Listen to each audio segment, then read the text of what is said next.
Hello everyone, welcome back to channel. मैं हूं मनोज और आप देख रहे हैं पोलिस्कोप। आज हमारी टेस्ट योर नॉलेज सीरीज़ का ये 5th पार्ट है, जिसमें पार्टिसिपेट करके आप अपनी एग्ज़ाम प्रिपरेशन को और भी बेटर बना सकते हैं। तो चलिए टाइम वेस्ट ना करते हुए शुरू करते हैं आज का ये सेशन। इसमें फर्स्ट क्वेश्चन है, according to Jean Bodin, sovereignty is the supreme power over citizens and subjects unstrained by।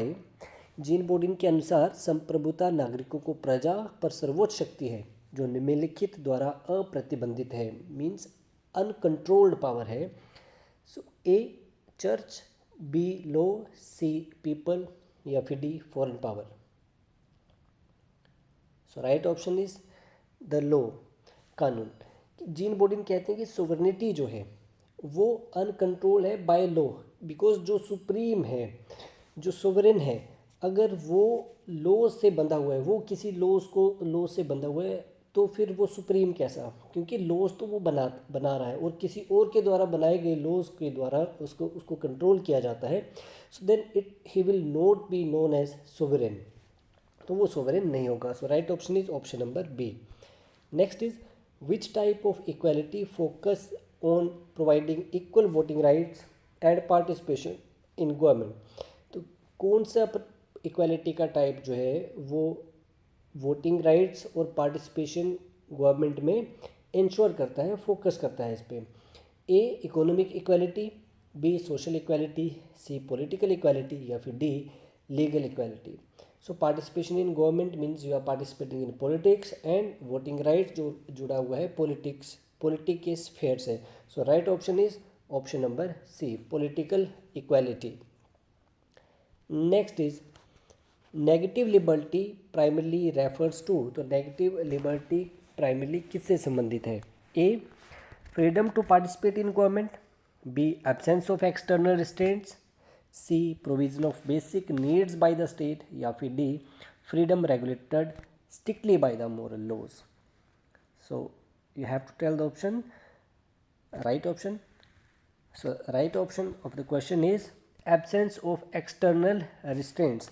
ये जो बाहरी कोई भी प्रतिबंध जो है, means no interference. Negative liberty जो है ये फोकस करता है नो इंटरफेरेंस पॉलिसी पे, जिसके अकॉर्डिंग कोई भी इंटरफेरेंस किसी भी स्टेट का या किसी भी इंडिविजुअल का किसी दूसरे इंडिविजुअल पे नहीं होना चाहिए। मीन्स होना चाहिए वहाँ पे इंडिविजुअल ऑटोनॉमी, इंडिविजुअल को पूरी तरह से अकेला छोड़ दिया जाए। सो नेगेटिव लिबर्टी का राइट ऑप्शन है option number B, absence of external restraint, कोई भी बाहरी प्रतिबंध का ना होना। Next is the monistic theory of sovereignty which views sovereignty as absolute and indivisible is most closely associated with. तो जो मोनेस्टिक व्यू है, यानी कि एकश्वरवादी संप्रभुता का सिद्धांत है, ये जिसके अकॉर्डिंग सोवरेनिटी जो है वो एब्सोल्यूट है, मीन्स कंप्लीट है, जिसके पास होगा कंप्लीट सुप्रीमेसी होगा, कंप्लीट पावर होगा, कंप्लीट अथॉरिटी होगा। ये इंडिविजिबल है, इसको किसी के बीच में डिवाइड नहीं किया जा सकता। मीन एक ही होगा, जो भी होगा केवल एक सुप्रीम होगा। तो ये किससे एसोसिएटेड है, किसके द्वारा ये कंसेप्ट को जो है वो डिफाइन किया गया? A Laski, B John Austin, C MacIver या फिर D Isaiah Berlin. So right option is option number B, John Austin जो है ये मोनेस्टिक थ्योरी के प्रोपगेटर है। ये कहते हैं कि मोनेस्टिक थ्योरी जो कहती है कि there will be only one supreme, that should be absolute and indivisible. Monistic theory जिसको कि लीगल थ्योरी भी कहा जाता है सोवरेनिटी का। Next question is who said liberty is the absence of restraint. तो किसके द्वारा ये कहा गया कि स्वतंत्रता का अर्थ है प्रतिबंधों का अभाव, कि प्रतिबंध नहीं होने चाहिए? A Harold Laski, B John Locke, C Jeremy Bentham या फिर D T H. Green. So liberty is the absence of restraint, this is stated by, right option is option number C, Jeremy Bentham. Jeremy Bentham जो कि utilitarianism के founder हैं, ये कहते हैं कि जो ये ना इस लिबर्टी को, एब्सेंस ऑफ लिबर्टी को जो समझते हैं वो इसको एक नेगेटिव कंसेप्ट मानते हैं। Next is equality of opportunity is closely associated with. Equality of opportunity यानी अवसर की समानता किससे जुड़ा हुआ है? A John Rawls, B Karl Marx, C Jean Bodin या फिर D Thomas Hobbes. So right option is option number A. John Rawls जो है वो इक्वालिटी ऑफ अपॉर्चुनिटी से संबंधित है कि सभी को इक्वल अपॉर्चुनिटीज़ मिलनी चाहिए, ना कि इक्वल आउटकम्स पे हमने बात करें या फोकस करना चाहिए इक्वल अपॉर्चुनिटीज़ पे। So option number A is the right answer.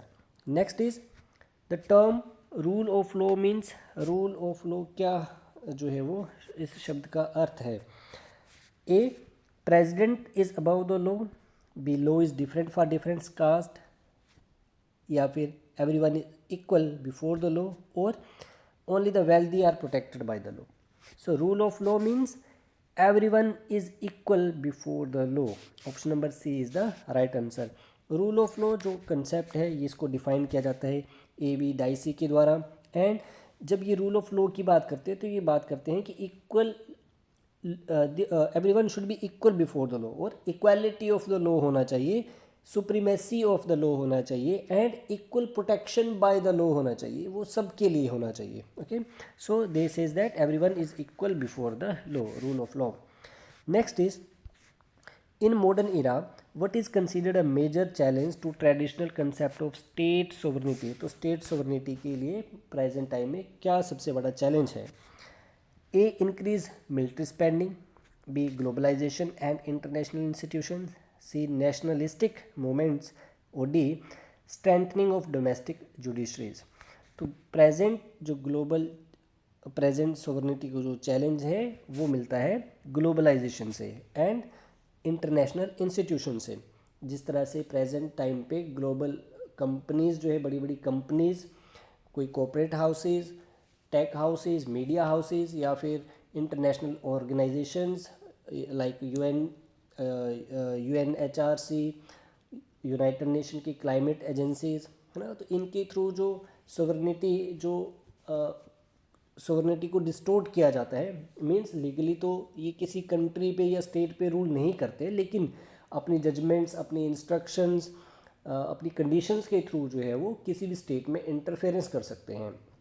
So this is the globalisation and international institutions are the present day threat to the sovereignty of any state. Next is which thinker shifted the debate from equality of income to equality of capability। तो किस thinker के द्वारा आय की समानता से क्षमताओं की समानता की ओर जो है बहस को मोड़ा गया। Option number A Amartya Sen, B Robert Nozick, C Jeremy Bentham, या फिर D Jean Rousseau. So equality of income से इक्वालिटी ऑफ कैपेबिलिटी की तरफ जो है डिबेट को लेके जाते हैं अमर्त्य सेन, जो कहते हैं कि सिर्फ इक्वल इनकम का होना सफिशिएंट नहीं है, इक्वल कैपेबिलिटीज़ भी होनी चाहिए। Like 2 persons who are having same income but they are having different physique, means कोई एक हेल्दी है, दूसरा जो है वो हैंडीकैप है, तो फिर दोनों की इनकम अगर सेम है लेकिन रिसोर्सेज, दोनों की नीड जो है वो अलग अलग हैं। जो हैंडीकैप पर्सन है उसको व्हीलचेयर का एक्सेस चाहिए, उसको उस तरह से ट्रांसपोर्टेशन चाहिए, उसके पास जो है वो फ्रीडम एंजॉय करने के मोड जो है वो अलग होंगे उसके लिए। तो बोलते हैं कि यहाँ पे कैपेबिलिटी जो है वो इक्वालिटी को जस्टिफाई करता है, सिर्फ इनकम होने से जो है कोई फ्रीडम को एंजॉय नहीं कर पाएगा। सो option number A is the right answer, Amartya Sen. Next is who distinguished between positive and negative liberty in his essay Two Concepts of Liberty। तो याद रखना है ऐसे किसके द्वारा लिखा गया, टू कंसेप्ट्स ऑफ लिबर्टी, जिसमें पॉजिटिव और नेगेटिव लिबर्टी को डिफाइन किया गया, डिस्टिंग्विश किया गया। A John Locke, B Isaiah Berlin, C J.S. Mill, या फिर D Thomas Hobbes. So right option is option number B, Isaiah Berlin जो है इनके द्वारा ये ऐसे राइट किया जाता है टू कंसेप्ट्स ऑफ लिबर्टी, जिसमें ये डिस्टिंग्विश करते हैं पॉजिटिव और नेगेटिव लिबर्टी। नेगेटिव लिबर्टी जहाँ पे फोकस किया जाता है कि टू लिव अलोन, एक पर्सन को उसके प्राइवेट स्फेयर में इंटरफेयर ना किया जाए, and on the other hand positive liberty जहाँ पे बात होती है कि हाउ टू मेक कैपेबल, कि स्टेट इंटरफेरेंस करके किसी को किस तरह से कैपेबल बना सकता है। Interference is must to make him capable. Okay, so इसको डिस्टिंग्विश किया जाता है इसा बर्लिन के द्वारा। Option number B is the right answer. Next is the concept of Leviathan is associated with Leviathan, यानी कि सुप्रीम, जिसे हमने पहले बात करी हिब्रू जो मिथोलॉजी है उसके अकॉर्डिंग लेविथन एक सुप्रीम कोई एक दैत्य है, समुद्री दैत्य है जिसके पास एक्सट्रीम पावर्स हैं। तो ये लेविथन का जो कंसेप्ट है इन पॉलिटिकल थ्योरी, ये किसके द्वारा दिया गया? Jean Bodin, John Austin, Harold Laski या फिर थॉमस होब्स के द्वारा। So right option is option number D, Thomas Hobbes के द्वारा ये कंसेप्ट जो है वो ड्राइव किया जाता है लेविथन का। Next is equality of opportunity का मीनिंग क्या है? What is the meaning of equality of opportunities? A, everyone get same wealth. B, everyone has the same starting point regardless of background. या फिर D, C, identical treatment of all including those with disabilities. और फिर D, equal outcomes for all students in a class. तो equality of opportunity का सही meaning क्या है? Option number B, equality है everyone has the same starting point regardless of the background, कि सभी का जो स्टार्टिंग पॉइंट है वो सेम होना चाहिए। That is the equality of opportunity.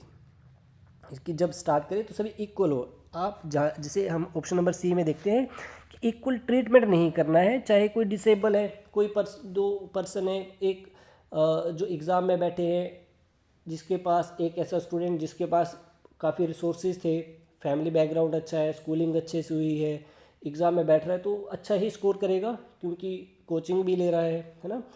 और दूसरी तरफ ऐसा स्टूडेंट जिसके पास फाइनेंशियल सोर्सेज की कमी थी, स्टडी को टाइम नहीं मिल पाया, कोचिंग असेसिबल नहीं थी उसके लिए, तो फिर बोलते हैं कि इस तरह से जो है वो उसको इक्वल अपॉर्चुनिटी नहीं माना जाएगा। सो इक्वलिटी ऑफ अपॉर्चुनिटी का मतलब है कि सेम पॉइंट होना चाहिए, स्टार्टिंग पॉइंट जो है सबके लिए सेम होना चाहिए। Next is concept of popular sovereignty stating that people are ultimate authority was significantly developed by. तो पॉपुलर अथॉरिटी का, सॉवरेनिटी का जो कंसेप्ट है किसके द्वारा डेवलप किया गया? मैकियावेली, जॉन लोकी, रूसो या फिर Jeremy Bentham. So right option is option number C, Rousseau के द्वारा जो है वो पॉपुलर सॉवरेनिटी का कंसेप्ट, लोकप्रिय संप्रभुता का जो कंसेप्ट है ये डेवलप किया जाता है in his book social contract. तो अपनी बुक सोशल कॉन्ट्रैक्ट में जहाँ पे ये जनरल विल की बात करते हैं, सोसाइटी का कॉमन गुड की बात करते हैं, इसी में ये कंसेप्ट देते हैं पॉपुलर सॉवरेनिटी का। Next is in a federal system like India sovereignty is. तो इंडिया जैसे फेडरल संघीय प्रणाली में संप्रभुता का क्या अर्थ है? Completely divided between centre and state, sovereignty जो है डिवाइड होनी चाहिए सेंटर और स्टेट के बीच में, या फिर लोकेटेड इन द पार्लियामेंट, और अल्टीमेटली वेस्टेड इन कॉन्स्टिट्यूशन, या फिर D exercise by judiciary alone. तो सॉवरेनिटी इंडिया में किस तरह से जो है अप्लाई होता है? So right option is option number C, ultimately vested in the constitution. Sovereign कौन है? Constitution is supreme in India, not the parliament, not the judiciary, constitution is the supreme. Next is according to John Stuart Mill liberty can be restricted only to. तो John Stuart Mill के अनुसार स्वतंत्रता को केवल सीमित किया जा सकता है, किस तरह से, क्यों सीमित किया जाना है? To promote equality, to enforce morality, to strengthen sovereignty, या फिर to prevent harm to other. So Stuart Mill कहते हैं कि लिबर्टी को रेस्ट्रिक्ट किया जाना चाहिए, कब? जब ये किसी दूसरे को हार्म करे, एक की लिबर्टी दूसरे को हार्म करे, एक की स्वतंत्रता जो है वो दूसरे की स्वतंत्रता में, दूसरे की आज़ादी में, उसकी लाइफ में जो है इंटरफेरेंस करे, तो उसको रोका जाना चाहिए। So option number D is the right answer, to prevent harm to other, दूसरों को नुकसान पहुंचाने से बचाने के लिए जो है वो लिबर्टी को रिस्ट्रेन किया जाना चाहिए, रिस्ट्रिक्ट किया जाना चाहिए। Next is who argue that where there is a no law there is no freedom. तो ये किसके द्वारा कहा गया है कि जहाँ कोई कानून नहीं है वहाँ पे कोई फ्रीडम नहीं होगी? ए, Thomas Hobbes, B, John Locke, सी, कार्ल मार्क्स, या फिर डी, जीन रूसो। सो ये कंसेप्ट दिया गया by John Locke. Option number B is the right answer, where there is no law there is no freedom, concept was given by John Locke. Next is abolition of untouchability is enshrined in which article of the Indian constitution. तो भारतीय संविधान के किस article के तहत जो है abolition of untouchability का कंसेप्ट है? A, article 14, B, article 16, C, article 17, या फिर D, article 18। So right option is option number C, article 17 जो इंडियन कॉन्स्टिट्यूशन का है, ये कहता है कि अनटचेबिलिटी को एबोलिश किया जाना चाहिए। Untouchability on the basis of religion, race, caste, sex, place of birth, इन बेसिस पे जो है अनटचेबिलिटी को रोकना होगा, उसको समाप्त करना होगा। आर्टिकल 14 जो बात करता है इक्वालिटी बिफोर लॉ पे, कि लॉ के कानून की नज़र में जो है वो सभी बराबर होने चाहिए, चाहे वो प्राइम मिनिस्टर हो, चाहे वो देश का आम नागरिक हो। एंड आर्टिकल 16 जो कि discrimination in employment in public offices, कि पब्लिक ऑफिस में सभी को इक्वल एम्प्लॉयमेंट की अपॉर्चुनिटी जो है वो मिलनी चाहिए। सो कमेंट सेक्शन में आप बताएंगे आर्टिकल 18 किस बारे में बात करता है। Option number D is for you. So next is which thinker declare sovereignty as a legal fiction. तो किस विचारक ने संप्रभुता को एक कानूनी कल्पना घोषित किया। A Harold Laski, B Thomas Hobbes, C Jean Bodin या फिर D John Locke. Right option is option number A Harold Laski जो है ये कहते हैं कि सोवरेनिटी जो है सिर्फ एक लीगल कानूनी कल्पना है, सोवरेनिटी नाम की चीज़ नहीं है, बस एक कानूनी कल्पना है। ए तो ये हरलोड लास्की जो कि एक प्लूरलिस्ट व्यू रखते हैं, ये कहते हैं ना कि जो डिवाइन राइट थ्योरी थी, जहाँ पे डिवाइन राइट किंगडम होना चाहिए, कि राजा के पास जो है वो राजा जो है वो रूल करेगा because he is the representative of God. लेकिन बोलते जिस तरह से ये प्रथा जो थी, ये व्यूज था, वो ख़त्म हुआ, उसी तरह से एक टाइम ऐसा आएगा जब स्टेट सोवरेनिटी का कंसेप्ट भी ख़त्म हो जाएगा, कि स्टेट सुप्रीम है।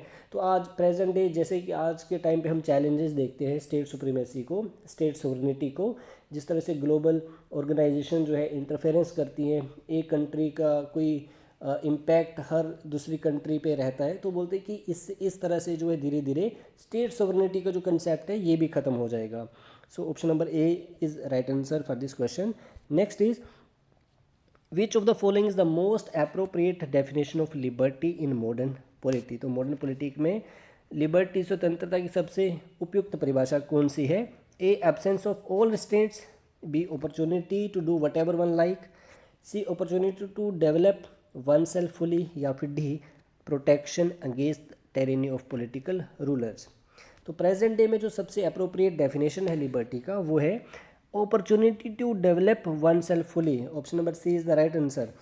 अपने आप को जो फुली हम डेवलप कर पाए, इस बात की अपॉर्चुनिटी जो है वो सबको मिलनी चाहिए। यही मॉडर्न लिबर्टी, मॉडर्न स्वतंत्रता का मेन जो अप्रोप्रिएट जो डेफिनेशन रहेगा। Next is who is the author of famous book On Liberty in 1959। तो ओन लिबर्टी के संस्थापक लेखक कौन है। A Jeremy Bentham, B Stuart Mill, C Jean Rousseau, या फिर D Adam Smith. So On Liberty book was written by John Stuart Mill in 1859. Right option is option number B. So these were the questions for today. Hope so you find it useful, and if so then do like, share and subscribe the channel. मिलते हैं next topic के साथ में, तब तक के लिए have a good day.